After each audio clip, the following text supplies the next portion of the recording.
한밤중에 시어머니에게 쫓겨난 아내.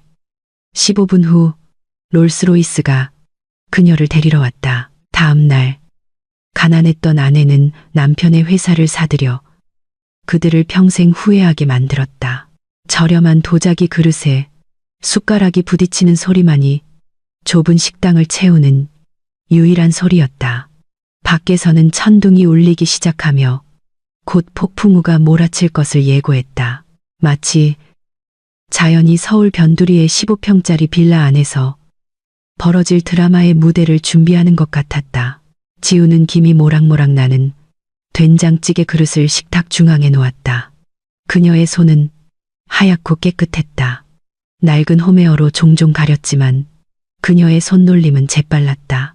그녀는 방금 집 전체를 청소하고 빨래를 하고 저녁 식사를 준비했다. 하지만 그녀를 맞이하는 감사의 말은 없었다. 식탁 끝에 민주는 턱을 높이 쳐들고 앉아 있었다. 그의 와이셔츠는 여전히 몸에 붙어 있었지만 넥타이는 느슨해져 있었다. 오늘은 그에게 중요한 날이었다. 있잖아, 지우야. 민주는 아내를 쳐다보지도 않고 대화를 시작했다. 그의 눈은 핸드폰 화면을 보느라 바빴다. 다음 달부터 내 월급이 3배로 올라. 김 부장님이 마침내 마케팅 부서에서 누가 가장 공이 큰지 알아차리신 거지. 지우는 옅은 미소를 지으며 남편에게 밥을 퍼주었다. 축하해요, 여보. 나도 기뻐요. 당신의 노력이 드디어 결실을 보았네요. 민준이의 노력이지. 네 노력은 아니잖니. 식탁 반대편에 앉아있던 시어머니 최숙자 여사가 쏘아붙였다. 그 중년 여성은 항상 지우를 얕보는 눈빛으로 쳐다보았다. 넌 집에서 빈둥거리기만 하잖아. 쌀이나 축내고 민준이가 성공하는 건 당연해. 걘 씨가 다르거든. 최 여사는 의도적으로 말을 끊었다. 그녀의 눈은 화장기 하나 없이 색바랜 몸빼바지를 입고 있는 지우의 모습을 훑었다. 어머니, 왜 그러세요? 민준이 물었다. 그는 어머니의 대화가 어디로 향할지 정확히 알고 있었지만 모르는 척했다. 짝이 맞아야 말이지. 최 여사가 비웃었다. 그녀는 일부러 우아한 척하며 보리차를 한 모금 마셨다. 오늘 낮에 마트에서 유라 만났잖니. 세상에 어쩜 그렇게 예뻐졌는지. 가방만 해도 명품이더라. 네 소식을 묻더구나. 민준아, 지금은 투자 매니저가 됐대. 네 아내랑 비교해봐라. 대학까지 졸업해놓고 자기 집에서 식모살이나 하고 있잖니. 지우는 숨을 참았다. 그녀는 런던 정치경제대학교 LSE를 수석으로 졸업했다. 하지만 3년 전 결혼할 당시 연약한 민준의 자존심을 존중하기 위해 그 졸업장을 창고의 낡은 옷더미 속에 숨겨두었다. 그때 민준은 꿈만 가득하고 가진 것은 없는 평범한 직원이었다. 지우는 그의 진심, 혹은 적어도 진심이라고 생각했던 것에 반해 그와 결혼했다. 그만하세요, 어머니, 민준이 말했다. 하지만 그의 말투는 아내를 변호하는 것이 아니었다. 오히려 그는 지우를 평가하는 눈빛으로 쳐다보았다. 3년 전과는 다른 눈빛이었다. 예전에는 숭배하는 눈빛이었지만 지금은 마치 비싼 구두에 묻은 얼룩을 보는 듯한 눈빛이었다. 지우가 야망이 없는 건 사실이니까요. 이렇게 수동적인 아내를 둔 내 운명을 받아들여야죠. 수동적인 게 아니에요. 지우는 부드럽게 자신을 변호하려 했다. 당신이 경력에 집중할 수 있도록 제가 집안일을 돌보기로 합의했잖아요. 그건 우리 둘의 결정이었어요. 그건 내가 바깥 세상에서 경쟁할 능력이 없기 때문이겠지. 민준이 갑자기 소리쳤다. 그의 손이 식탁을 내리치자 식탁이 살짝 흔들렸다. 네가 공이 있다고 생각하지 마. 내가 뼈 빠지게 일하지 않았으면 넌 뭘 먹고 살았겠어. 돌이라도 씹어 먹었을 거냐고. 지우는 침묵했다. 가슴이 무너져 내렸다. 3년 동안 그녀는 중개인을 통해 민준이 일하는 회사에 남몰래 자금을 투입했다. 민준의 프로젝트가 항상 통과되도록 하고 민준이 빛나 보이도록 만들었다. 그리고 이것이 그 보답이었다. 내일 저녁에 회사에서 승진 축하 파티가 있어. 민준이 차갑게 중얼거렸다. 유라도 초대받았어.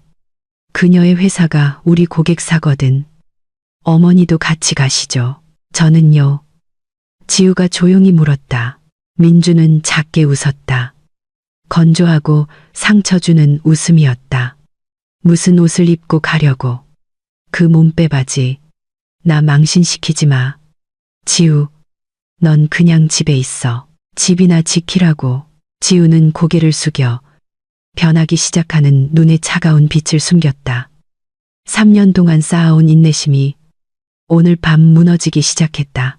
다음 날 오후부터 서울의 폭우가 쏟아졌음에도 불구하고 집안의 분위기는 더 뜨겁게 느껴졌다.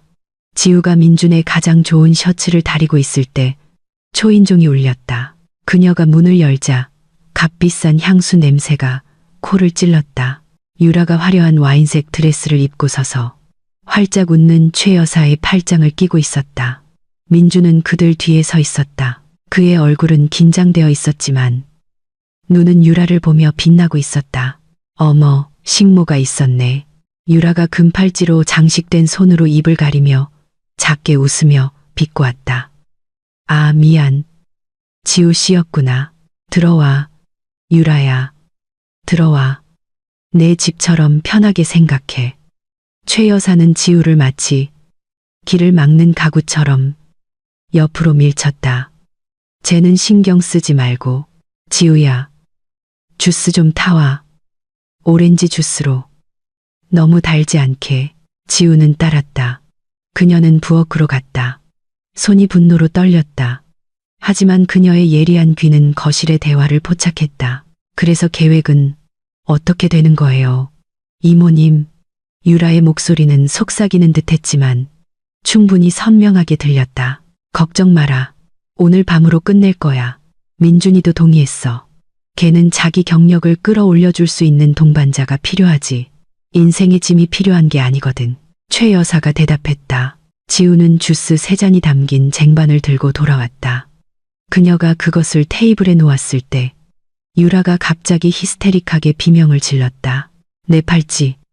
내 다이아몬드 팔찌. 유라는 손목을 더듬었다. 분명히 차에서 내릴 때까지 있었는데 최 여사는 완벽한 연기력으로 얼굴이 붉어지며 즉시 일어섰다.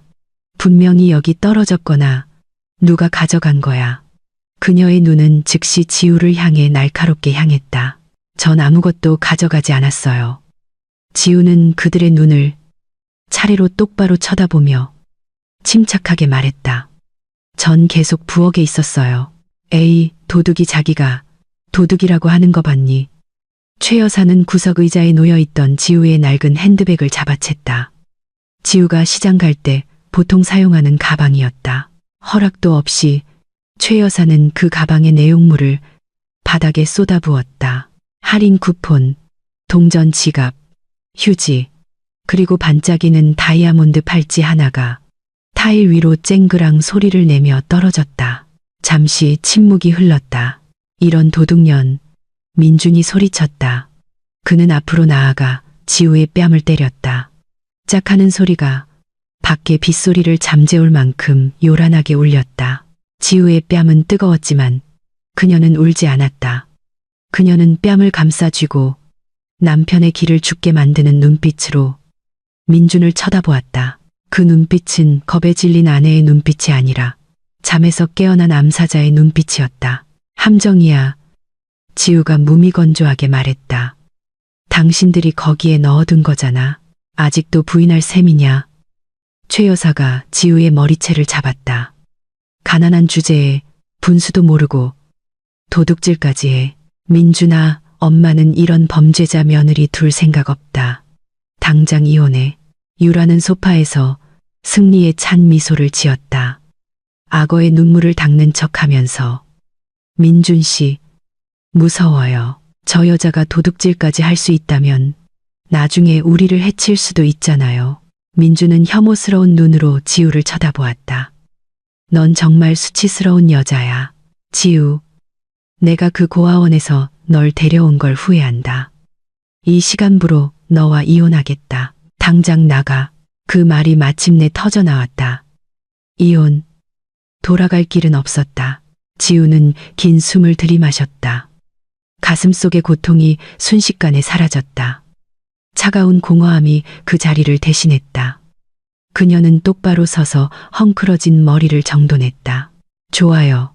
지우의 목소리는 침착했다. 그 방의 히스테리와는 대조적이었다. 당신이 한 말 기억해요. 여보, 당신이 날 버린 거예요. 나가. 당장 나가라고. 최 여사는 지우에게 짐을 쌀 기회조차 주지 않았다. 그녀는 지우를 현관문으로 강제로 끌고 갔다. 그러는 동안 민주는 지우의 낡은 옷이 든 낡은 천가방을 마당으로 던져버렸다. 문이 활짝 열렸다. 빗방울을 머금은 밤바람이 그들의 얼굴을 곧장 때렸다. 벽시계는 23시 45분을 가리키고 있었다. 달도 별도 없는 칠흑 같은 하늘이었다. 민주는 팔짱을 낀 채 문지방에 섰다. 유라는 그의 뒤에 서서 마치 새로운 영역을 표시하듯 민준의 팔을 소유욕 강하게 잡고 있었다. 지우는 미끄러운 현관에서 비틀거렸다. 그녀의 신발은 순식간에 흠뻑 젖었다. 그녀는 빗속에 섰다. 비가 그녀의 낡은 옷과 머리를 적셔 보통 사람들의 눈에는 비참해 보였다. 그러나 그녀의 등은 여전히 꼿꼿했다. 네 쓰레기나 가져가. 최 여사가 소리치며 그 천가방을 발로 차 담장 앞 진흙탕 길로 굴러가게 했다. 지우는 천천히 걸어가 가방을 집었다. 그녀는 애원하기 위해 뒤돌아보지 않았다. 동정을 구하기 위해 무릎 꿇지도 않았다. 지우의 차가운 태도는 오히려 최 여사를 더욱 화나게 만들었다. 그녀는 지우가 무너지고 울부짖고 자기 발 아래 엎드리는 것을 보고 싶었다. 최 여사는 현관 끝으로 나아갔다. 그녀의 목소리는 빗소리를 뚫고 날카롭게 울렸다. 두고 봐, 지우. 아무도 널 도와주지 않을 거야. 넌 이 세상에 아무도 없잖아. 넌 고아해. 가난뱅이해. 이제는 도둑 전과자라고. 최 여사는 조롱하듯 웃었다. 오늘 밤 넌 다리 밑에서 자고 내일은 굶어 죽을 거야. 명심해. 민준이 덧붙였다. 다시는 내 회사나 내 앞에 얼굴을 보일 생각 마. 널 보는 것만으로도 역겨워. 잘 가. 지우. 유라가 도끼 어린 달콤한 미소로 말했다. 그동안 민준 씨를 잘 돌봐줘서 고마워. 쾅. 집 문이 세게 닫혔다. 열쇠가 여러 번 돌아가는 소리가 뒤따랐다. 현관 불이 꺼지고 지우는 길가의 완전한 어둠 속에 남겨졌다. 비는 더욱 거세졌다. 마치 하늘이 그 여인의 운명을 함께 슬퍼하는 듯했다. 하지만 지우는 울지 않았다. 그녀는 닫힌 그 목재문을 1분 동안 가만히 응시했다. 그녀의 3년간의 헛된 헌신이 기억 속에서 맴돌았다. 이제 충분했다. 민준의 진심을 증명하기 위해 그녀가 주었던 3년의 유예 기간은 완전한 실패로 끝났다. 지우는 얼굴에 빗물을 닦아냈다. 그동안 그녀가 지었던 슬프고 순종적인 표정이 순식간에 사라졌다. 그녀의 얼굴은 이제 단단하고 차갑고 권위로 가득 찼다. 지우는 가방을 끌고 집 담장에서 조금 떨어진 곳으로 갔다. 희미한 가로등 아래로 가서 그녀는 젖은 옷 주머니를 뒤졌다. 그곳에는 액정이 깨진 낡은 핸드폰이 숨겨져 있었다. 민준이 고물이라고 생각해서 한 번도 만지거나 확인하지 않았던 유일한 물건이었다. 그러나 그 핸드폰은 평범한 고물이 아니었다. 부서진 케이스 뒤에는 지우의 지문과 홍채로만 접근할 수 있는 군사 등급 암호화 시스템이 내장되어 있었다. 지우는 엄지손가락을 댔다. 화면은 평범한 안드로이드 인터페이스가 아니라 우아하게 회전하는 Y 이니셜이 새겨진 황금 방패 로고와 함께 켜졌다. 유신그룹. 그녀는 화면의 한 버튼을 눌렀다. 단축 다이얼 1번. 신호음이 한 번 울리자마자 연결되었다. 안녕하십니까, 아가씨. 시스템이 아가씨의 심박수 상승을 감지했습니다. 위험에 처하셨습니까? 차분하고 위험 있는 중저음의 목소리가 건너편에서 들려왔다. 김 집사님. 지우의 목소리는 쉬었지만 단호했다. 두려움의 떨림은 없었다. 지금 저를 데리러 오세요. 코드레드. 정화 프로토콜을 발동하세요. 전화기 저편에서 잠시 침묵이 흘렀다. 그러고 나서 급히 움직이는 발소리와 김 집사가 배경에 다른 사람들에게 내리는 빠른 지시들이 들렸다. 알겠습니다, 아가씨.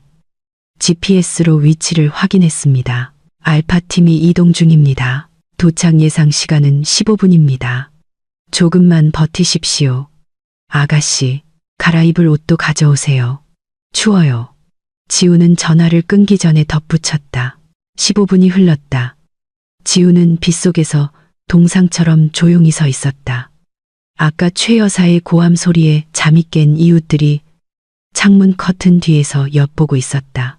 안타까워하며 수군거렸지만 아무도 감히 나와서 돕지 않았다. 그들은 성질 더럽기로 유명한 최 여사를 두려워했다. 정확히 시계가 자정을 가리키는 순간 그 평범한 주택가의 정적은 천둥 소리가 아닌 괴물 같은 엔진들의 부드러운 굉음에 의해 깨졌다. 길끝에서 어둠을 가르는 매우 밝은 LED 헤드라이트 불빛이 나타났다. 검은색 대형 SUV 한 대가 앞장섰고 그 뒤를 매우 긴 검은색 최고급 세단이 따랐으며 또 다른 검은색 SUV가 뒤를 막았다. 행렬은 정밀하게 움직였다. 움푹 파인 길을 너무나 부드러운 서스펜션으로 지나가 거의 흔들림이 없었다. 그것은 미드나잇 블랙 색상의 롤스로이스 팬텀 EWB였다. 보닛 위에는 순금으로 만들어진 환희의 여신상 엠블럼이 굳건히 서 있었다. 차들은 지우 바로 앞에 멈췄다. 타이어에서 튄 물방울조차 지우에게 닿지 않았다. 마치 운전사가 밀리미터 단위까지 거리를 계산한 것 같았다. 경호 차량의 문이 일제히 열렸다. 큰 우산을 든 검은 정장 차림의 남자 4명이 달려나왔다. 그들은 지우 주위의 방어벽을 형성하여 비와 다른 사람들의 시선으로부터 그녀를 보호했다. 롤스로이스의 뒷문이 열렸다. 머리가 희끗희끗하고 단정하게 빗어 넘긴 50대 남자가 내렸다. 그는 아마도 민준의 집보다 더 비쌀 법한 영국제 맞춤 정장을 입고 있었다. 바로 김 집사였다. 지우의 돌아가신 할아버지의 수석 집사이자 가장 신이 많은 오른팔이었다. 김 집사는 자신의 구두가 진흙을 밟는 것을 신경 쓰지 않았다. 그는 지우에게 다가가 깊이 허리를 숙였다. 보통 국가 원수에게만 바치는 경의의 표시였다. 늦어서 죄송합니다. 아가씨. 김 집사의 목소리는 주인의 상태를 보고 분노를 참느라 떨리고 있었다. 그는 즉시 따뜻한 캐시미어 모피 코트를 지우의 어깨에 걸쳐 주었다. 괜찮아요. 김 집사님. 지우가 대답했다. 그녀는 김 집사가 그녀의 낡은 가방을 가져가 다른 경호원에게 버리거나 태우라고 넘기는 것을 내버려 두었다. 집에 갈 시간이에요. 고급 차들의 엔진 소리는 비록 부드러웠지만 더 많은 사람들을 잠에서 깨우는 위압적인 아우라를 가지고 있었다. 집 안에서 막 다시 잠들려던 최 여사는 그 소란을 들었다. 누가 이 한밤중에 찾아온 거야? 시끄럽게 그녀가 투덜거렸다. 그녀는 앞방 창문 커튼을 젖혔다. 민준도 그녀의 어깨 너머로 훔쳐보았다. 그들의 눈이 휘둥그레졌다. 저건 롤스로이스잖아. 민준이 믿을 수 없다는 듯 속삭였다. 마케팅 분야에서 일하는 사람으로서 그는 그 차의 가격을 정확히 알고 있었다. 수십억 원짜리 차가 3대나 있었다. 누굴 데리러 온 거지? 유라가 어리둥절하며 물었다. 그들은 검은 정장을 입은 경호원들에게 둘러싸인 한 여인의 모습을 보았다. 그 여인은 고급스러운 코트를 입고 있었다. 젖은 머리는 이제 우아한 후드로 가려져 있었다. 매우 위험 있어 보이는 늙은 경호원 한 명이 극진한 존경의 태도로 그녀를 위해 차문을 열어주었다. 차에 타기 전 그 여인은 민준의 집 쪽을 흘끗 돌아보았다. 가로등 불빛이 잠시 그녀의 얼굴을 비추었다. 저건 지우잖아. 최 여사는 입을 쩍 벌렸다. 턱이 바닥에 떨어질 뻔했다. 말도 안 돼. 민준이 창백해진 얼굴로 재빨리 부인했다. 지우가 어떻게 저런 부자를 알아. 걘 고아원 출신이라고. 장보는 돈 5만 원 가지고도 시끄럽게 굴던 애야. 하지만 저건 분명히 지우야.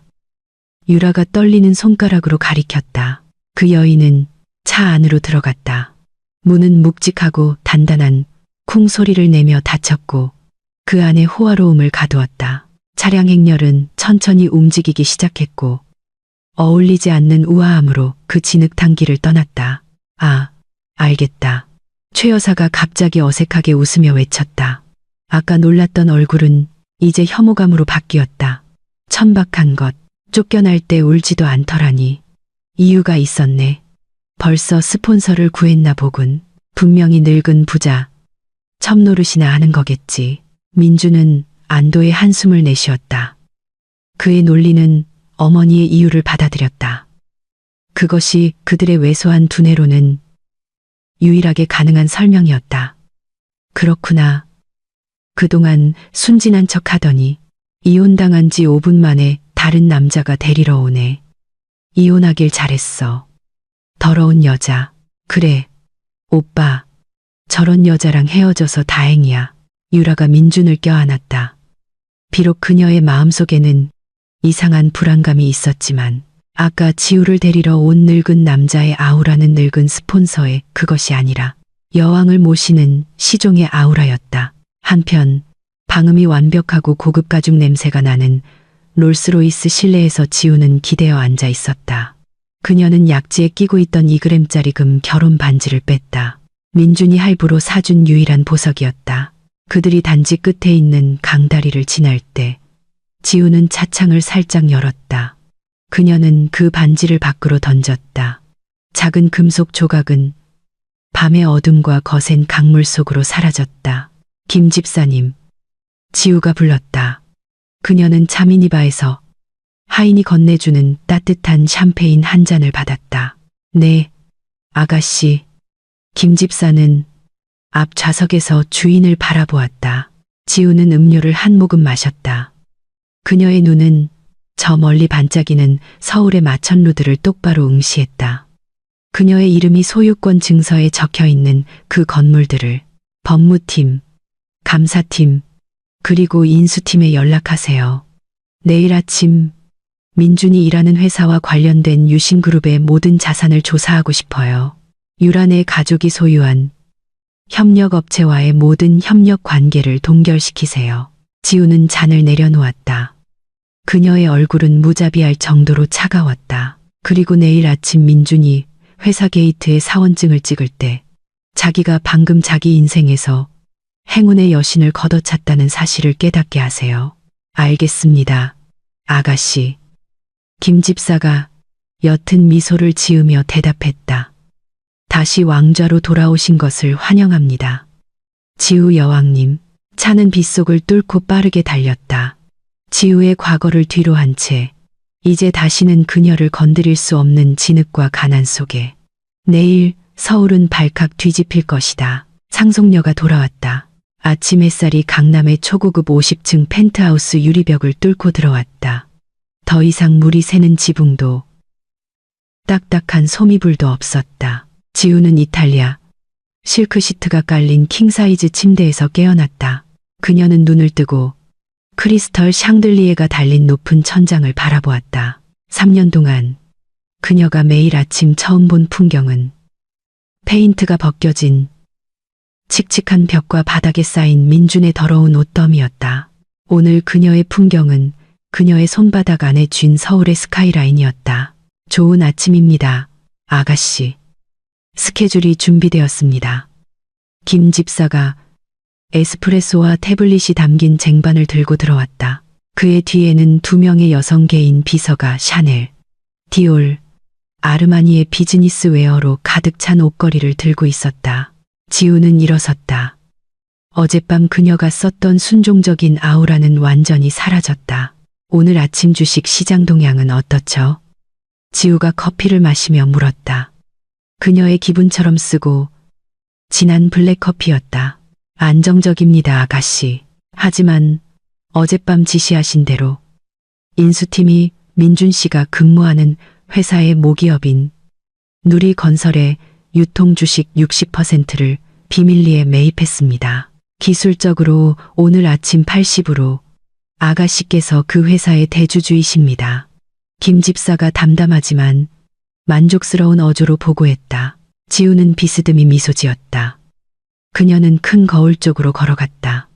어제 집안일에 지쳐 칙칙했던 그녀의 얼굴은 새벽에 부른 에스테틱 팀의 긴급 관리 후 빛나고 있었다. 그녀는 권위를 발산하는 날카로운 재단의 아이보리색 블레이저 정장을 선택했다. 최 여사의 반찬 가게는요. 그들의 주요 식자재 공급업체는 저희 농업 부문 자회사입니다. 사실 그들은 지난달 대금 지급을 연체하는 일이 잦았지만 그동안 아가씨께서 막아주셨습니다. 새벽부로 저희는 그 사실을 근거로 공급을 중단했습니다. 김 집사가 설명했다. 지우는 고개를 끄덕였다. 그녀는 거울 속 자신을 살폈다. 식모 아내의 모습은 죽었다. 그곳에 서 있는 것은 수천 명 직원의 운명을 좌우하는 여자. 유신그룹의 CEO 강지우였다. 김 집사님. 지우가 돌아섰다.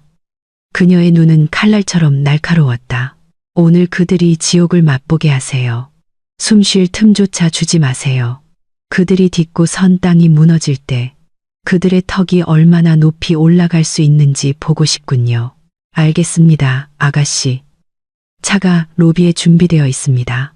민주는 할부로 사논다 시티를 회사 주차장에 주차하며 즐겁게 휘파람을 불었다. 밤새 내린 비는 그쳤다.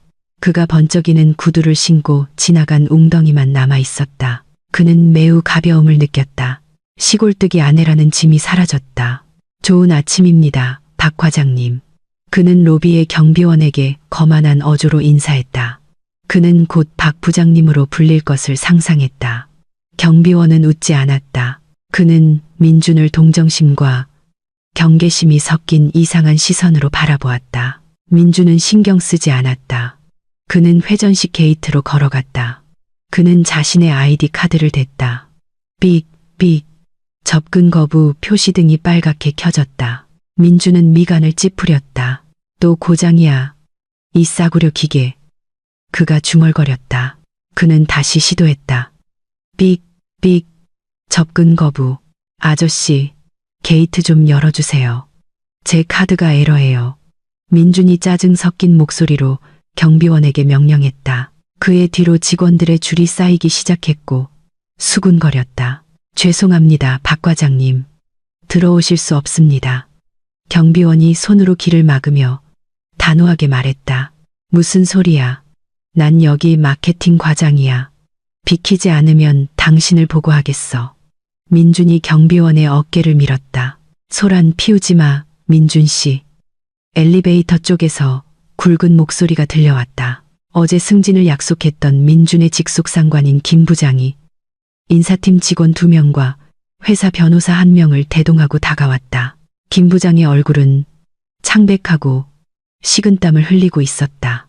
마치 매우 권력 있는 누군가에게 심하게 질책당한 것 같았다. 부장님, 오셔서 다행입니다. 이 미친 경비원이 저를 못 들어오게 합니다. 민준이 넥타이를 고쳐매며 하소연했다. 아, 그리고 승진건에 대해서는 제가 서류를 준비. 당신 해고야. 민준 씨. 김 부장이 말을 잘랐다. 그의 목소리가 떨렸다. 민준은 얼어붙었다. 터져 나오려던 작은 웃음이 목구멍에 걸렸다. 농담이시죠? 재승진 축하. 깜짝 파티인가요? 인사팀 직원이 앞으로 나와 두툼한 갈색 봉투를 건넸다. 이것은 귀하의 해고 통지서입니다. 지금 이 시간부로 효력이 발생합니다. 사유는 심각한 윤리 강령 위반, 프로젝트 재무보고서 조작, 그리고 지난 3년간의 운영자금, 횡령입니다. 그건 모함입니다. 민준이 소리쳤다. 그의 얼굴이 새빨개졌다. 저는 자금을 횡령한 적이 없습니다. 제 보고서는 항상 깨끗했습니다. 깨끗했던 건 그동안 천사 같은 누군가가 당신의 생활 방식을 위해 만든 구멍들을 막아주었기 때문이야. 김 부장이 더 이상 참지 못하고 소리쳤다. 오늘 아침 본사 감사가 갑자기 닥쳤어. 그들이 모든 것을 파헤쳤다고. 이 회사가 방금 유신그룹에 인수된 거 알지? 새 주인은 완전한 대청소를 요구했어. 유신그룹이라는 이름을 듣자 민준의 무릎이 풀렸다. 그곳은 건드릴 수 없는 비즈니스 거인이었다. 지금 당장 개인 물품을 챙겨. 경비원이 당신을 호위할 거야. 우리가 경찰을 부르기 전에 10분의 시간을 주지.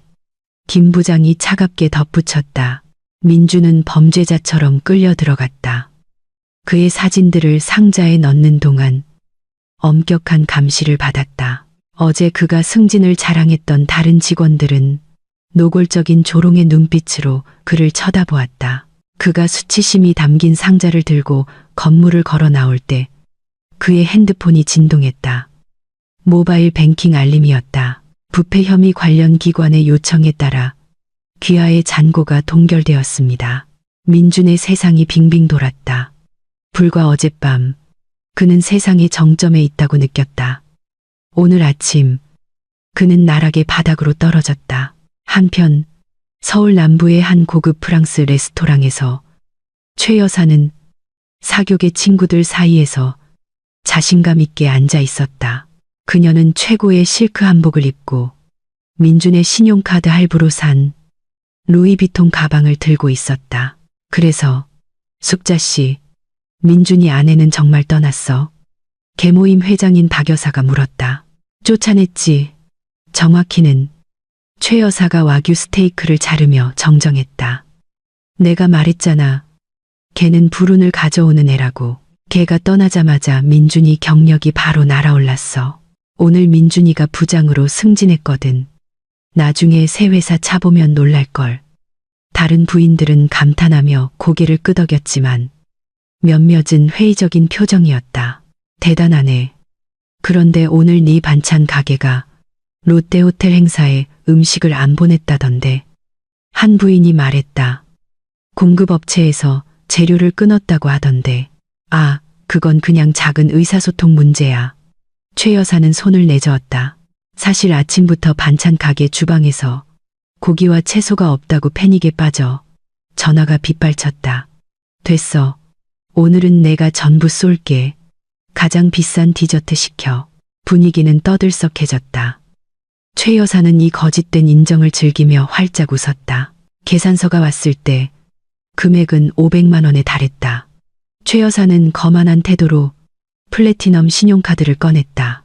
웨이터가 카드를 가져갔다가 2분 후에 곤란한 얼굴로 돌아왔다. 죄송합니다. 사모님, 카드가 거절되었습니다.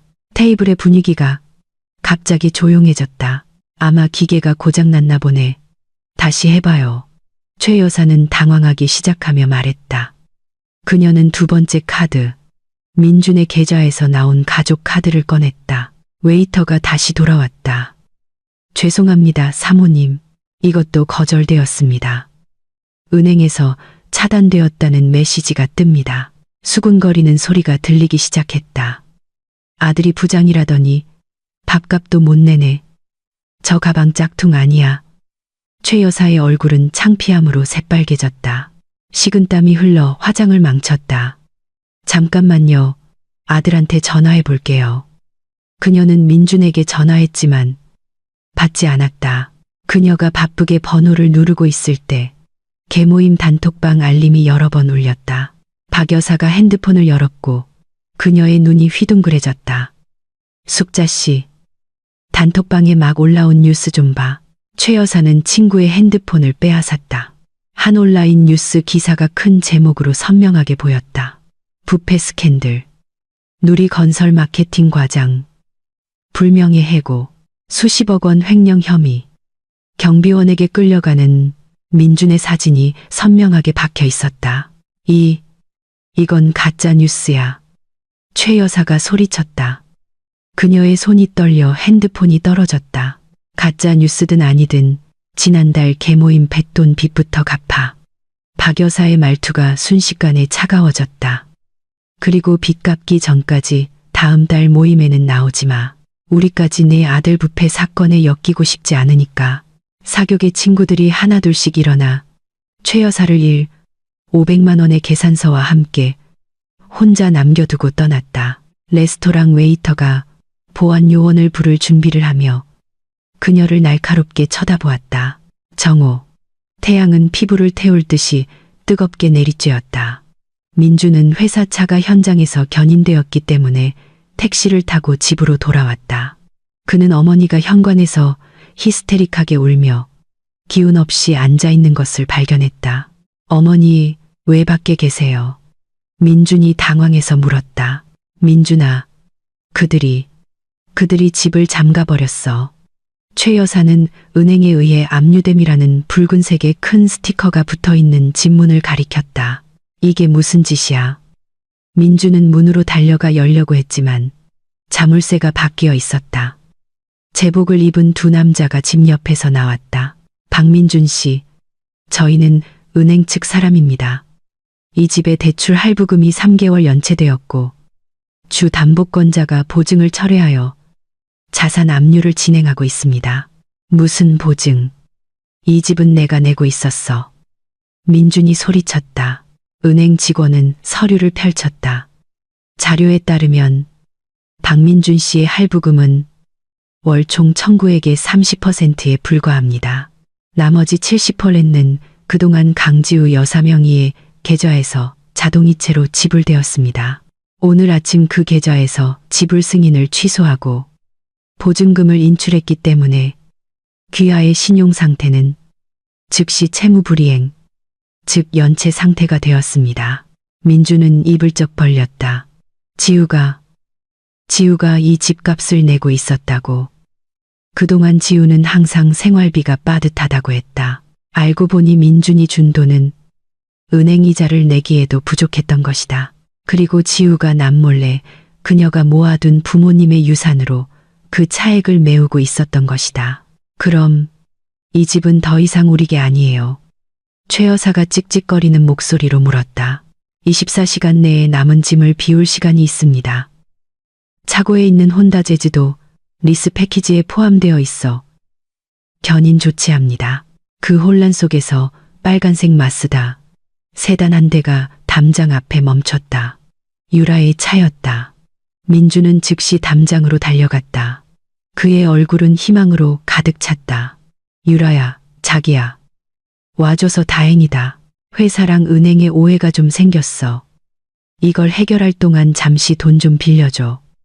나중에 2배로 갚을게. 유라는 차에서 내리지 않았다. 그녀는 창문을 반만 내렸다. 선글라스가 그녀의 눈을 가렸지만 입술은 냉소적인 미소를 띠고 있었다. 빌려달라고. 민준 씨, 방금 뉴스 봤어. 당신 해고당했잖아. 부패 사범에 이제 집까지 압류당했네. 이건 일시적인 거야. 유라야, 우린 서로 사랑하잖아. 함께 성공할 거라고 했잖아. 민준이 유라의 손을 잡으려 했지만 그녀는 그 손을 뿌리쳤다. 나는 미래가 있는 과장 박민준을 사랑했어. 유라가 차갑게 말했다. 빚 많고 잔소리 심한 엄마까지 딸린 백수거지 박민준이 아니라 우리 헤어져. 하지만 유라야, 어젯밤에 우리 막 축하했잖아. 어젯밤은 그냥 내가 베푼 자선이라고 생각해. 다시는 연락하지 마. 안 그러면 성추행 혐의로 경찰에 신고할 거야. 차창이 올라갔다. 유라는 가속 페달을 밟아 민준의 얼굴에 배기가스를 남기고 떠났다. 민준은 뜨거운 아스팔트 위에 주저앉았다. 해고, 계좌 동결, 집 압류, 그리고 연인에게 버림받음. 지우를 쫓아낸 지 12시간도 채 되지 않아 그의 인생은 산산조각이 났다. 해가 지고 정확히 24시간 전처럼 어두운 밤하늘이 찾아왔다. 하지만 이번에는 그의 운명이 180도 뒤바뀌었다. 민준과 최 여사는 이제 압류된 자신들의 집 앞 길가에 앉아 있었다. 옷이 든 가방들이 무질서하게 쌓여 있었다. 모기가 물기 시작했다. 지나가는 이웃들은 아무도 인사하지 않았다. 오히려 민준의 부패 뉴스가 동네 단톡방에 퍼진 후 혐오의 눈빛으로 쳐다볼 뿐이었다. 우리 오늘 밤 어디서 자니? 민준아. 최 여사가 흐느꼈다. 엄마 배고파. 돈 한 푼도 없어. 민준은 어지러운 머리를 붙잡았다. 그는 바지 주머니를 뒤졌다. 지갑에는 현금 5만 원만 들어 있었다. 신용카드와 체크카드는 이미 쓸모없는 플라스틱 조각이 되어 있었다. 갑자기 민준의 핸드폰이 울렸다. 모르는 번호였다. 민준은 힘없이 전화를 받았다. 여보세요. 안녕하십니까? 박민준 씨, 맞으십니까? 전화기 저편의 여성 목소리는 전문적이고 정중했다. 네. 누구요? 빛 독촉 전화요. 민준이 퉁명스럽게 대답했다. 저는 유신그룹 이사회 비서실입니다. 오늘 저희 자회사에서 있었던 박민준 씨의 해고 사건에 대해 보고를 받았습니다. 민준의 심장이 세차게 뛰었다. 유신그룹, 거대 지주회사. 저희는 오늘 아침 인사팀에서 진행한 내부 감사에 절차상 오류가 있었을 것으로 의심하고 있습니다. 저희 최고 경영자께서 박민준 씨의 사건을 재검토하고 싶어 하십니다. 그분께서는 박민준 씨의 잠재력을 크게 보시고 이대로 보내기에는 아깝다고 느끼십니다. 민준의 눈이 휘둥그레졌다. 거의 죽었던 희망이 갑자기 다시 타올랐다. 절차상 오류. 물론이지. 그는 정말 대단했으니까. 분명 본사 최고 경영자가 그의 재능을 알아보고 그가 모함당했다는 것을 아는 거야. 네, 맞아요. 어머니, 이건 분명 오해예요. 저는 결백해요. 민준이 열광적으로 외쳤다. 최 여사는 즉시 울음을 그치고 핸드폰에 귀를 가까이 댔다. 따라서 최고 경영자께서 박민준 씨와 최숙자 여사님을 내일 아침 9시 유신타워 본사로 초대하셨습니다. 맨 위층 VIP실로 바로 오시면 됩니다. 명예회복과 보상에 대해 논의할 것입니다. 보상이요. 민준이 되물었다. 침이 거의 흘러내릴 뻔했다. 네. 만약 오류가 있었음이 증명되면 저희는 박민준 씨의 직위를 복원하고 집 대출금을 상환하며 보너스를 지급할 것입니다. 하지만 최숙자 여사님께서도 피해를 입은 반찬 사업 파트너로 기록되어 있으므로 함께 오셔야 합니다. 네, 꼭 가겠습니다. 정말 감사합니다. 전화가 끊겼다. 민주는 벌떡 일어나 어머니를 껴안았다. 어머니, 우리 살았어요. 유신그룹 최고 경영자가 우리를 도와준대요. 내 해고는 실수였다고 해요. 정말이니? 아이고, 하느님 감사합니다. 최 여사는 즉시 눈물을 닦았다. 그녀의 거만한 얼굴이 순식간에 돌아왔다. 엄마가 그럴 줄 알았어. 넌 해고되기엔 너무 똑똑해. 분명 그 인사팀 부장이 널 질투한 걸 거야. 두고 봐. 내일 우리는 다시 부자가 될 거야. 오늘 밤은 일단 싼 모텔을 찾아요. 괜찮아요. 어머니, 내일이면 다시 푹신한 침대에서 잘 수 있을 거예요. 아마 이 집보다 더 좋은 곳에서요. 민준이 자신감 넘치게 말했다. 그들은 어둠 속에서 웃으며 새로운 활력으로 가방을 끌었다. 길 건너편, 오후부터 주차되어 있던 짙은 선팅의 검은 세단 안에서 누군가가 무전기로 보고하고 있다는 사실을 전혀 알지 못했다. 타겟이 미끼를 물었습니다. 아가씨, 자신들이 구원받을 것이라 생각하고 있습니다. 저 멀리 그녀의 펜트하우스에서 지우는 전 남편과 시어머니의 어리석음을 실시간으로 방송하는 CCTV 화면을 응시하고 있었다. 좋아, 지우가 손에 든 와인잔을 돌리며 속삭였다. 오늘 밤은 아름다운 꿈을 꾸며 편히 자게 둬. 내일 내가 진짜 악몽으로 깨워줄 테니까. 지우는 잔을 내려놓았다. 이 게임의 마지막 장은 이미 준비되었다. 유신타워로의 초대는 황금 티켓이 아니라 처형장으로의 소환장이었다. 유신타워는 60층 높이로 솟아올라 마치 유리와 강철로 만들어진 거대한 검처럼 서울의 하늘을 갈랐다. 평범한 사람들에게 이 건물은 손에 닿지 않는 부의 상징이었다. 오늘 아침 민준과 최 여사에게 이 건물은 구원으로 가는 관문이었다. 그들은 아침 8시 45분에 도착했다. 민주는 남은 유일한 정장을 입고 있었는데 어젯밤 싼 모텔에서 베개로 사용해서 약간 구겨져 있었다. 최 여사는 남은 파우더로 최선을 다해 단장하려 애썼지만 다크서클은 가릴 수 없었다. 고개 들어 민준아. 그들이 이탈리아 대리석 바닥에 로비로 들어설 때 최 여사가 속삭였다. 우리는 특별히 초대받았어. 우리는 VIP 손님이야. 초라하게 보이지 마. 그러나 건물의 아우라는 즉시 그들을 압도했다. 오가는 사람들은 명품 옷을 입고 비싼 향수 냄새를 풍기며 빠르게 걸었다. 안내 데스크의 접수원은 평범한 직원이라기보다는 모델에 가까워 보였다.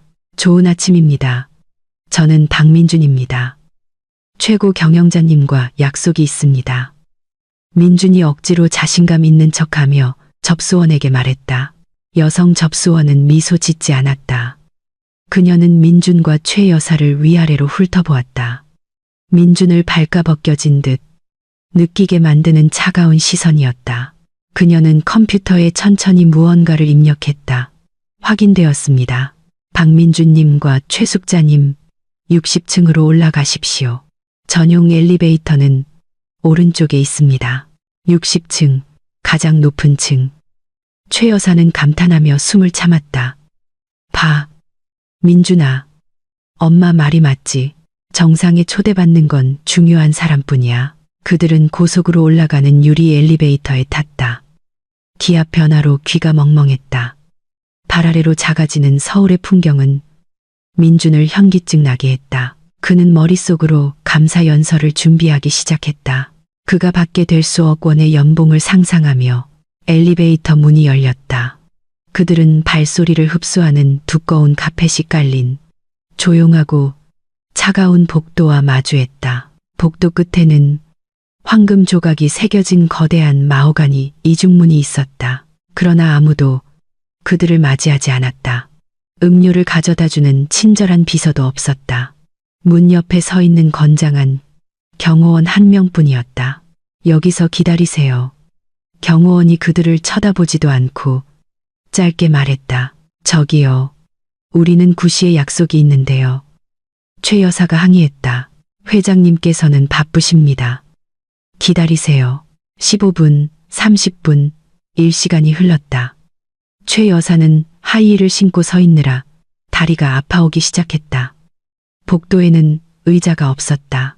에어컨은 매우 낮게 설정되어 있어 얇은 옷을 입은 그들을 떨게 만들었다. 이건 모욕이야. 최 여사가 투덜거렸다.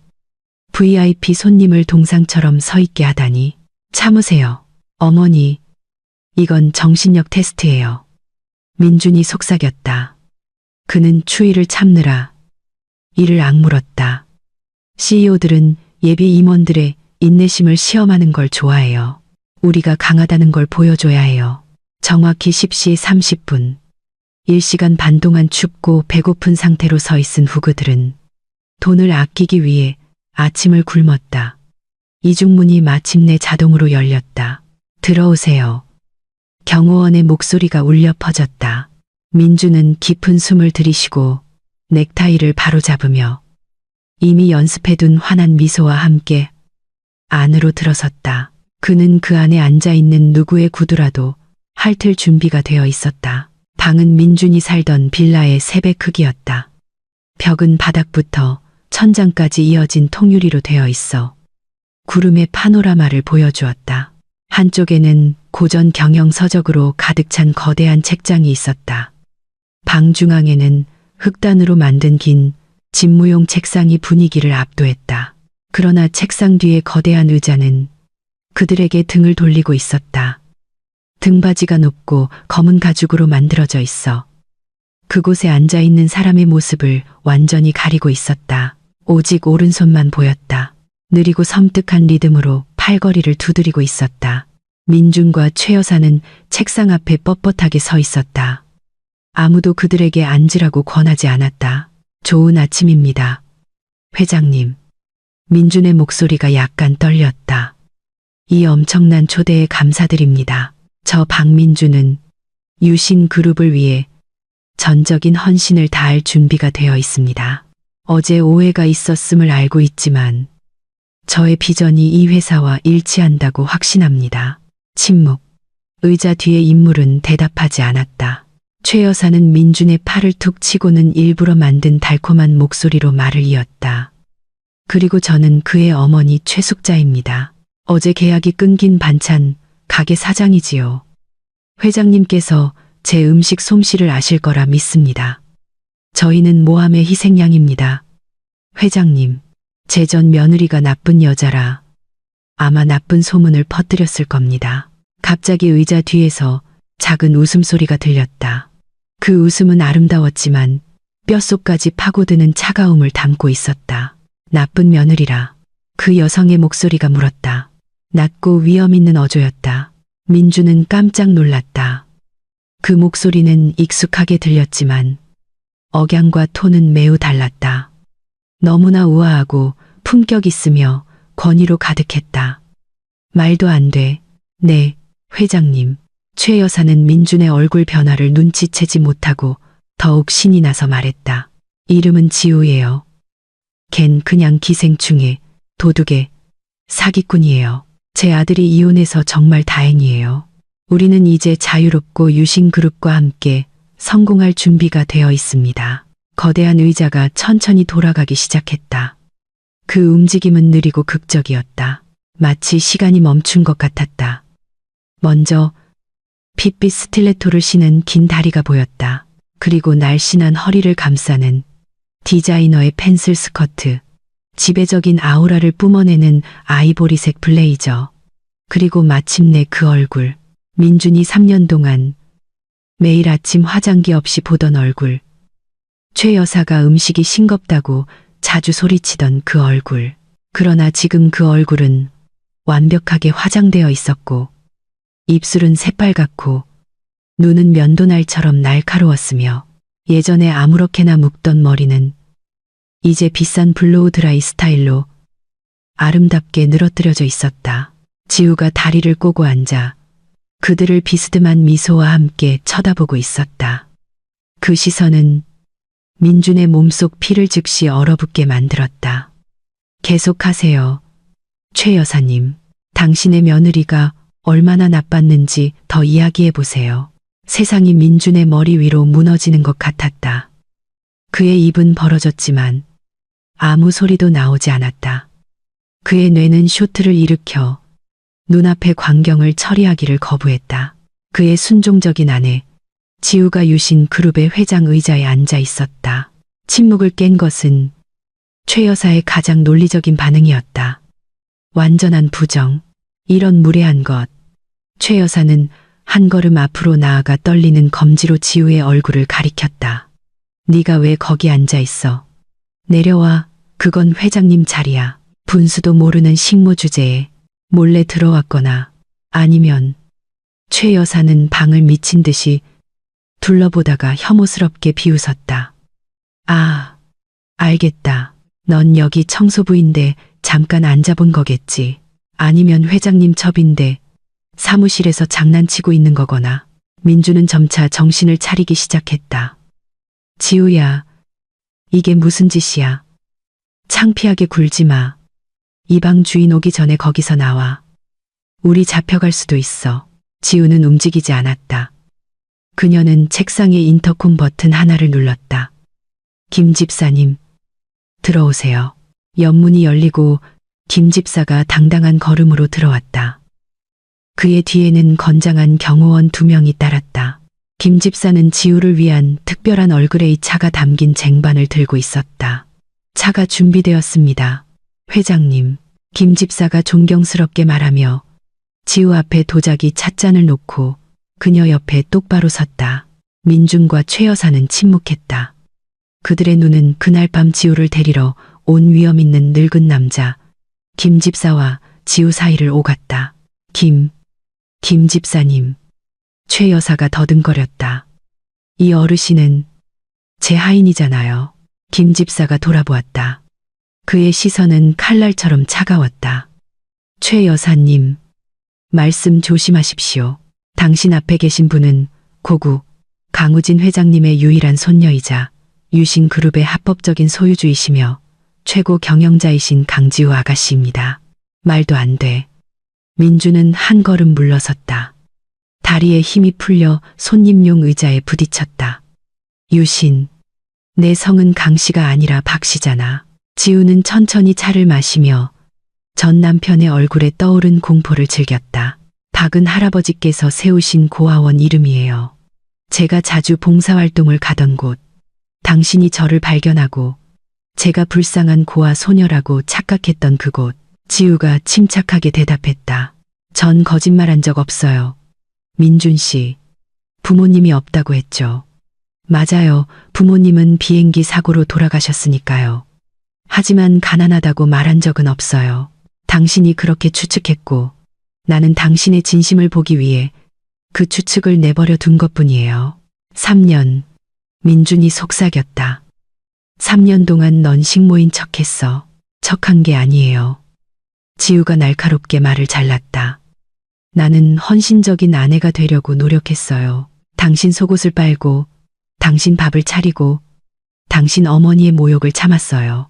내가 스스로를 낮추면 당신들이 나를 사랑으로 들어 올려줄 거라고 생각했죠. 하지만 알고 보니 내가 낮아질수록 당신들은 나를 더 짓밟더군요. 거짓말. 최 여사가 히스테릭하게 소리쳤다.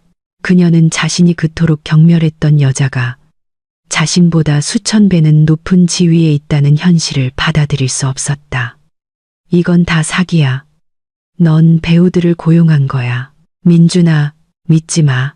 쟤는 우리를 망신 주려는 것뿐이야. 최 여사는 무모하게 책상으로 돌진해 집에서 늘 하던 것처럼 지우의 머리채를 잡으려 했다. 제 앞에 지우가 무미건조하게 명령했다. 두 경호원이 즉시 빠르게 움직였다. 그들은 최 여사의 팔을 잡아 뒤로 꺾었다. 악, 놔. 난 고위직 어머니야. 조용히 해. 지우의 목소리는 크지 않았지만 권위로 가득 차 우렁차게 울렸다. 방은 즉시 조용해졌다. 내가 허락하기 전까지 당신들은 말할 권리가 없어. 여긴 내 영역이니까. 지우는 책상 서랍을 열고 두꺼운 검은색 파일을 꺼냈다. 그녀는 그것을 창백한 민준의 얼굴 바로 앞 책상 끝으로 던졌다. 열어봐. 지우가 명령했다. 떨리는 손으로 민준은 그 파일을 열었다. 첫 장은 그를 거의 기절하게 만들었다. 그것은 지우가 투자자와 민준의 상사인 김 부장 사이에 오간 이메일 사본이었다. 날짜를 읽어봐. 지우가 말했다. 3년 전 내가 데이터 입력 실수로 거의 해고당할 뻔했던 인턴 시절. 민준은 한 줄 한 줄 읽어내려갔다. 이메일에는 주 투자자가 박민준을 유지시키고 50억 원의 프로젝트 자금 지원을 보장하는 조건으로 특별 지도를 제공하라는 지시가 담겨 있었다. 네, 네가 내 경력을 구한 거였어?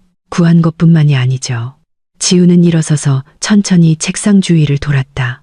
그녀의 스틸레토 굽이 대리석 바닥과 부딪히는 소리가 똑똑똑 하고 울렸다. 네가 받은 모든 승진, 네가 달성한 모든 판매 목표, 그게 내 천재성 덕분이라고 생각했어. 아니, 민준 씨, 그건 내가 유령회사를 통해 네 제품을 사주었기 때문이야. 민준은 속이 메스꺼웠다. 그의 남성적 자존심은 산산조각이 났다. 그동안 그는 자신이 대단하다고 느끼며 지우를 얕볼 자격이 있다고 생각했다. 알고 보니 그는 아내의 손에 의해 지탱된 꼭두각시에 불과했다. 그리고 당신, 최 여사님. 지우는 경호원에게 붙잡혀 있는 전 시어머니를 쳐다보았다. 당신의 반찬 가게. 지우는 다른 서류 뭉치를 최 여사의 발밑 바닥에 던졌다. 작년에 정부 기관에서 따낸 5건의 대형 계약. 당신의 짠 음식이 맛있어서 심사를 통과했다고 생각했어. 지우는 냉소적으로 웃었다. 내가 국장에게 전화했고 당신이 싸게 팔아서 계약을 따낼 수 있도록 식자재 값을 보조해 준 거야. 최 여사는 첨부된 은행, 이체 증명서를 보고 눈이 휘둥그레졌다. 지우의 개인 계좌에서 반찬 가게 납품업체로 이체된 금액은 수억 원에 달했다. 당신들은 내 돈으로 살았고 내 땀으로 먹었어. 당신들이 살던 집, 당신들이 자랑하던 차, 나를 모욕하기 위해 입었던 옷, 전부 이 쓸모없는 아내가 지불한 거야. 지우의 목소리가 높아졌다. 감정의 떨림이 들리기 시작했다. 그녀의 분노는 폭발적인 분노가 아니라 차갑고 치명적인 분노였다. 그리고 그 보답이 뭐였지? 지우는 민준 바로 앞에 멈춰서서 그의 눈을 깊이 들여다보았다. 당신들은 바람을 피웠고 나를 도둑으로 몰았고 폭풍우 치는 한밤중에 나를 쫓아냈어. 민준은 무릎을 꿇었다. 경호원에게 강요당해서가 아니라 그의 다리가 더 이상 죄의 무게를 지탱할 수 없었기 때문이다. 그의 뺨에 눈물이 흐르기 시작했다. 지우야, 미안해. 민준이 흐느끼며 지우의 치마 끝을 잡으려 했다. 내가 바보였어. 내가 눈이 멀었어. 나 아직 당신 남편이잖아. 응, 우리 다시 시작할 수 있어. 내가 변할게. 평생 당신의 노예가 될게. 제발 날 버리지 마. 지우는 한 걸음 물러서며 민준의 더러운 손이 닿지 않도록 치마를 끌어당겼다. 그녀의 시선은 혐오감으로 가득했다. 남편, 당신은 이미 나한테 이혼을 선언했어. 민준 씨, 법적으로 우리는 끝났다고. 그건 실수였어. 그 말 취소할게. 맹세코. 난 당신을 사랑해. 여보, 사랑. 지우는 코웃음을 쳤다. 당신은 당신의 지위를 사랑했고 돈을 사랑했지. 그리고 이제 그 돈이 나에게 있다는 걸 아니. 갑자기 사랑이 돌아왔나 보네. 한심하긴. 지우는 다시 회장 의자에 앉았다. 그녀의 얼굴은 다시 무표정해졌다. 감정적인 순간은 끝났다. 이제 비즈니스의 시간이었다. 오늘 초대는 당신들에게 일자리를 주기 위한 것이 아니라 청구서 내역을 주기 위한 거예요. 청구서. 최 여사가 쉰 목소리로 물었다. 김 집사님, 읽어주세요. 김 집사는 인감도장이 찍힌 법률 문서를 펼쳤다. 첫째, 박민준 씨의 주택 할부금 36개월치를 지불하는 데 사용된 강지우 아가씨의 개인 자금 총 4억 5천만 원의 반환 청구. 주택은 은행에 압류되었으므로 이는 개인 부채로 간주됩니다. 둘째, 최숙자 여사님의 반찬가게 보조금에 대한 손해배상 청구. 식품 품질 조작이 입증되었고 납품업체의 명예를 훼손하였으며 총 손실 및 계약 위약금은 12억 원입니다. 최 여사의 눈이 하얘졌다. 그녀는 거의 기절할 뻔했다. 12억. 신장을 팔아도 충분하지 않을 것이다. 셋째, 김 집사가 더 무거운 목소리로 계속했다. 형사 고발입니다. 민준이 고개를 들었다. 형사 고발. 저희 감사팀은 박민준 씨가 2년 전 스포츠카를 구매하기 위해 은행 대출 신청 서류에 강지우 아가씨의 서명을 위조했다는 사실을 발견했습니다. 그 차는 나중에 온라인 도박을 위해 다시 팔렸더군요. 김 집사가 혐오스러운 눈으로 민준을 쳐다보았다. 그것은 문서 위조 및 사기입니다. 징역 6년형에 처해질 수 있습니다. 그리고 최숙자 여사님, 김 집사가 덧붙였다. 어제 제기하신 보석 절도 혐의는 명예훼손 및 무고로 맞고소했습니다. 저희는 최 여사님께서 직접 주머니에서 그 팔찌를 떨어뜨리는 순간을 녹화한 지우 아가씨의 재킷 주머니 속 마이크로 카메라의 CCTV 영상을 가지고 있습니다. 최 여사의 얼굴은 시체처럼 창백해졌다. 네, 네가 그걸 녹화했어? 난 항상 조심했거든. 최 여사, 지우가 대답했다. 당신들이 나를 쓰레기처럼 대하기 시작한 순간부터 나는 증거를 모으기 시작했어. 단지 방아쇠를 당길 적절한 때를 기다렸을 뿐이야. 지우는 책상의 다른 버튼을 눌렀다. 정문이 열리고 경찰 제복을 입은 4명이 들어왔다. 한경희가 그들을 이끌었다. 박민준 씨와 최숙자 씨. 경찰이 단호하게 물었다. 기업 부패, 문서 위조, 그리고 명예훼손 혐의로 체포영장을 집행하겠습니다. 잠깐만, 안 돼. 지우야, 제발. 최 여사는 차가운 수갑이 손목에 채워지자 발버둥쳤다. 나 내 시어머니였잖아. 난 늙었어. 감옥에 보내지 마. 지우야. 어른한테 불효하면 죄 받는 거야. 당신은 내 부모가 아니야. 지우가 차갑게 대답했다. 내 부모님은 당신 같은 잔인함을 가르친 적이 없어. 민주는 수갑이 채워질 때 저항하지 않았다. 그는 단지 공허한 시선으로 지우를 쳐다볼 뿐이었다. 눈물과 콧물이 그의 비참한 얼굴에 뒤섞였다. 지우야. 적어도 한때는 날 사랑했다고 말해줘. 경찰이 그를 끌고 가기 시작할 때 민준이 희미하게 속삭였다. 지우는 마지막으로 그를 쳐다보았다. 증오도 사랑도 없었다. 오직 공허함 뿐이었다. 나는 당신 안에 존재한다고 상상했던 남자를 사랑했어, 민준 씨. 하지만 그 남자는 존재하지 않았지. 당신은 단지 환상이었을 뿐이야. 지우는 의자를 다시 돌려 그들에게 등을 보이고 서울의 하늘을 보여주는 큰 창문을 향했다. 데리고 나가요, 김 집사님. 일해야겠어요. 최 여사의 울부짖는 소리와 민준이 끌려가는 발소리가 서서히 멀어지다가 무거운 문이 굳게 닫히면서 사라졌다. 호화로운 방에 다시 정적이 찾아왔다. 강지우는 일어서서 유리창에 손바닥을 댔다. 그녀는 경찰차가 사이렌을 울리기 시작하는 아래의 거리를 내려다보았다. 그녀의 복수는 끝났다. 하지만 이상하게도 행복하지 않았다. 단지 안도감을 느꼈을 뿐이다. 3년의 짐이 마침내 벗겨졌다. 이제 지우가 유리창에 비친 자신의 모습에게 속삭였다. 내가 잠시 떠나 있었던 것을 다시 세울 시간이야. 법적 절차는 진행되었지만 감옥은 민준과 최 여사처럼 물질을 숭배하는 사람들에게 가장 무거운 형벌이 아니었다. 그들의 가장 무거운 형벌은 가난이었다.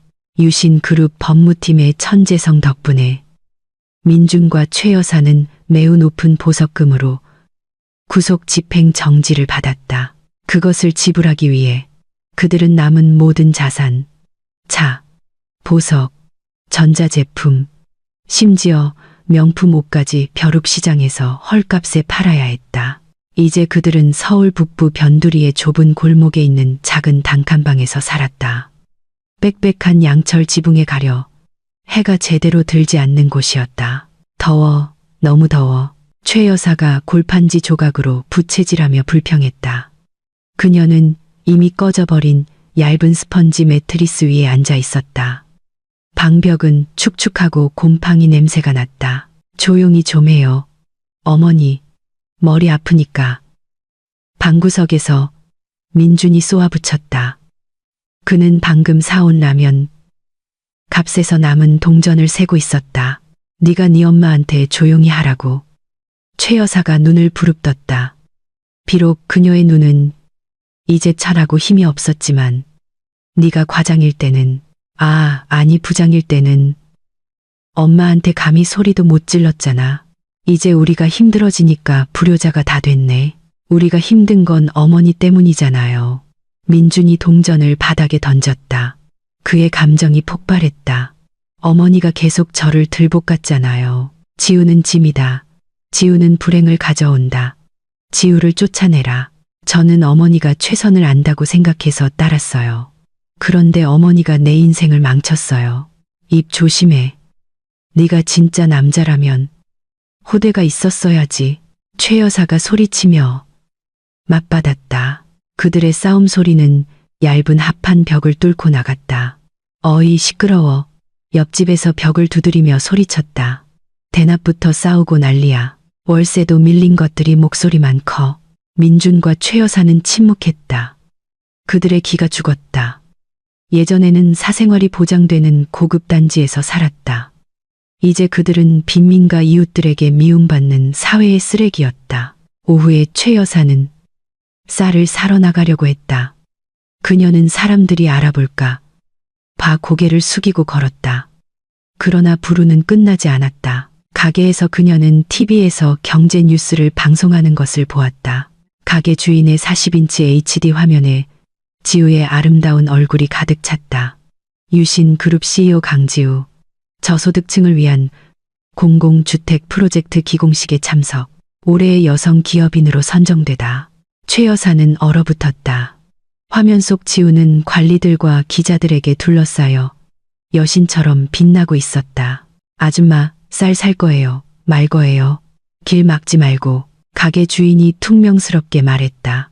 최 여사는 구멍난 옷 주머니를 더듬었다. 돈이 2,000원 부족했다. 저 외상 좀 안 될까요?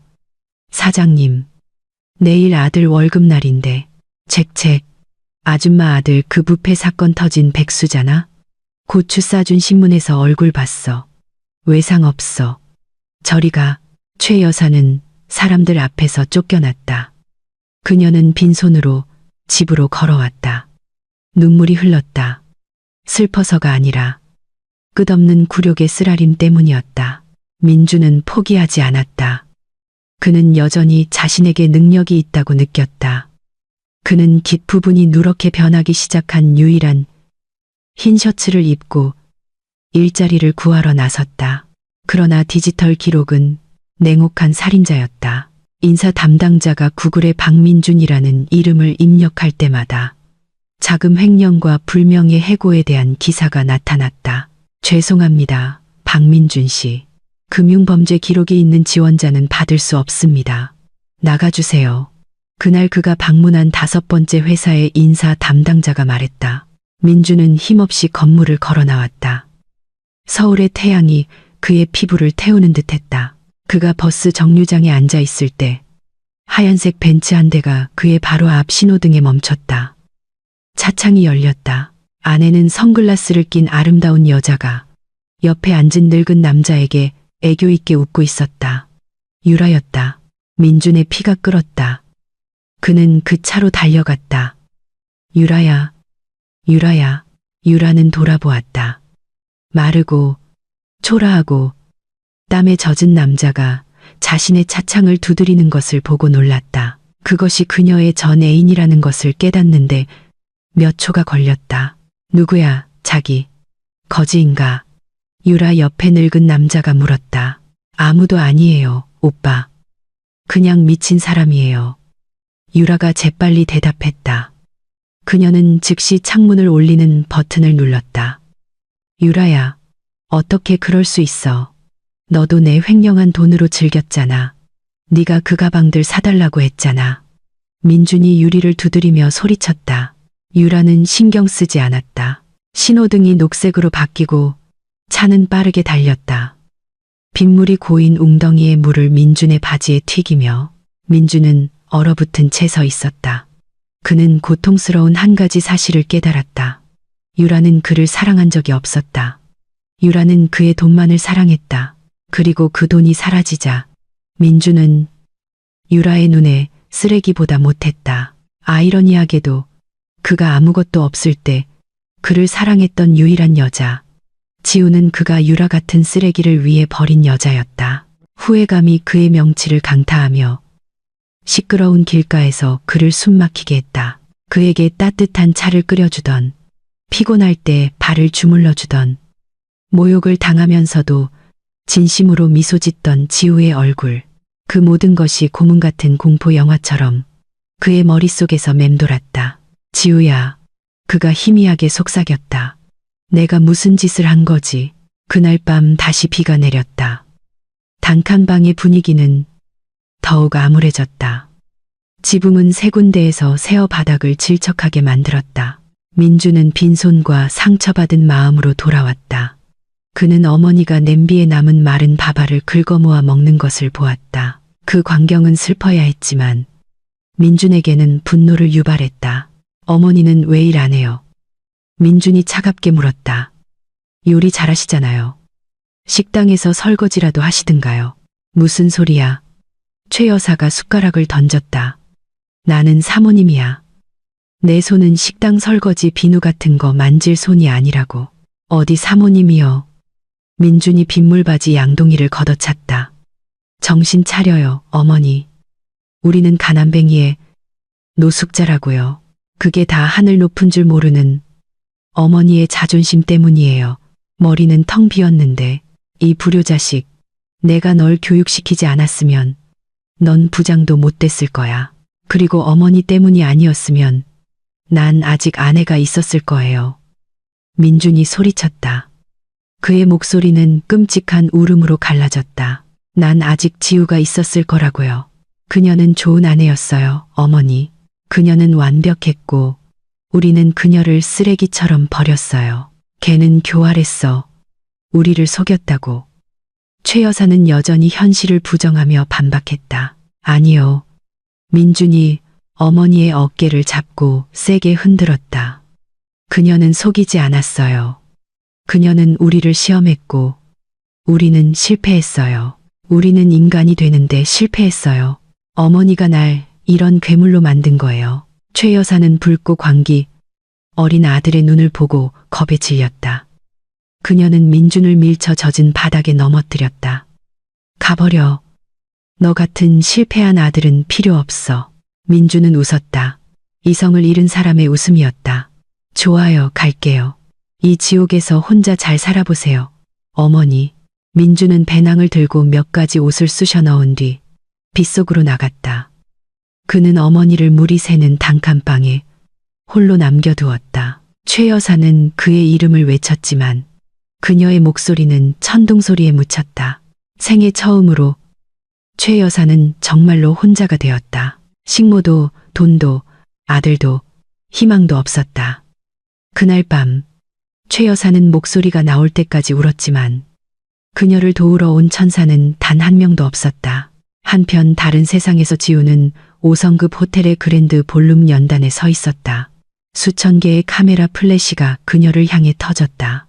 오늘 밤은 가정폭력과 경제적 방임에 피해 여성을 돕기 위한 비영리 재단인 지우 재단의 출범식이었다. 지우는 우아한 사파이어 블루 색상의 이브닝 드레스를 입고 있었다. 그녀는 더 이상 복수심을 품은 여자처럼 보이지 않았다. 그녀의 얼굴은 평온하고 평화와 힘으로 가득 차 있었다. 많은 분들이 묻습니다. 지우가 마이크 앞에서 말했다. 그녀의 맑은 목소리가 방을 가득 채웠다. 왜 제가 버림받은 여성들에게 집중하는지요? 답은 간단합니다. 제가 그 자리에 있었기 때문입니다. 청중은 조용히 귀를 기울였다. 그녀의 개인사에 대한 자세한 내용은 아무도 완전히 알지 못했다. 하지만 변장한 상속녀에 대한 소문은 비즈니스 엘리트들 사이에서 도시 전설이 되어 있었다. 저는 한 여성의 자존심이 남편이 누구인지, 가방이 얼마나 비싼지, 또는 시어머니의 사회적 지위가 얼마나 높은지에 의해 결정되지 않는다는 것을 배웠습니다. 지우는 방을 훑어보며 계속했다. 그녀의 시선은 날카로우면서도 따뜻했다. 우리의 자존심은 우리가 쓰러진 후에 일어설 수 있는 능력, 다른 사람들이 우리의 다리를 부러뜨리려 할 때 우리 자신의 다리로 굳건히 서는 능력에 의해 결정됩니다. 우레와 같은 박수 소리가 터져 나왔다. 무대 뒤에서 김 집사는 자랑스러운 미소로 지켜보고 있었다. 그는 부모님이 돌아가셨을 때 울던 어린 소녀, 사랑을 위해 가난한 사람으로 변장했던 젊은 여성, 그리고 1년 전 빗속에서 그가 데리러 갔던 무너진 여인을 기억했다. 이제 그 여인은 흔들리지 않는 여왕으로 변태했다. 행사 후 지우는 VIP 라운지에 앉아 있었다. 김 집사가 따뜻한 차를 따랐다. 감시팀의 월간 보고서입니다, 아가씨. 김 집사가 태블릿을 건넸다. 화면에는 사설 탐정이 감시한 최신 사진들이 있었다. 사진 하나. 최 여사가 신호등에서 휴지를 팔고 있었다. 얼굴은 늙고 주름졌으며 구청 단속반에게 자주 혼났다. 사진 둘. 민준이 동대문 시장 가게 처마 밑에서 자고 있었다. 막노동꾼으로 일하며 몸은 깡말라 있었다. 지우는 그 사진들을 쳐다보았다. 예전에는 이것을 보면 매우 만족스러울 것이라고 생각했다. 큰 소리로 웃을 것이라고 생각했다. 그러나 그녀가 느낀 것은 중요하지 않은 낯선 사람을 보는 것처럼 무미건조했다.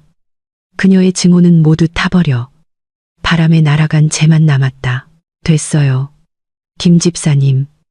지우가 태블릿을 닫고 돌려주며 말했다. 감시를 중단하세요. 우리 사람들 모두 철수시키세요. 그들의 고통을 더 이상 감시하고 싶지 않으십니까, 아가씨? 김 집사가 의아해하며 물었다. 지우는 천천히 고개를 저었다. 그녀는 유리창에 비친 자신의 모습을 바라보았다. 그들은 이제 상관없는 사람들이에요. 그들을 생각하는 것은 제 소중한 시간을 낭비하는 것일 뿐이죠. 그들에게 가장 큰 형벌은 더 이상 가난이 아니라 내가 그들을 전혀 생각하지 않는다는 사실이에요. 그들은 이미 과거의 먼지가 되었어요. 현명한 결정이십니다, 아가씨. 김 집사가 존경스럽게 허리를 숙였다. 차가 준비되었습니다. 1년 후 서울의 시청 앞 광장은 극심한 교통체증에 시달리고 있었다.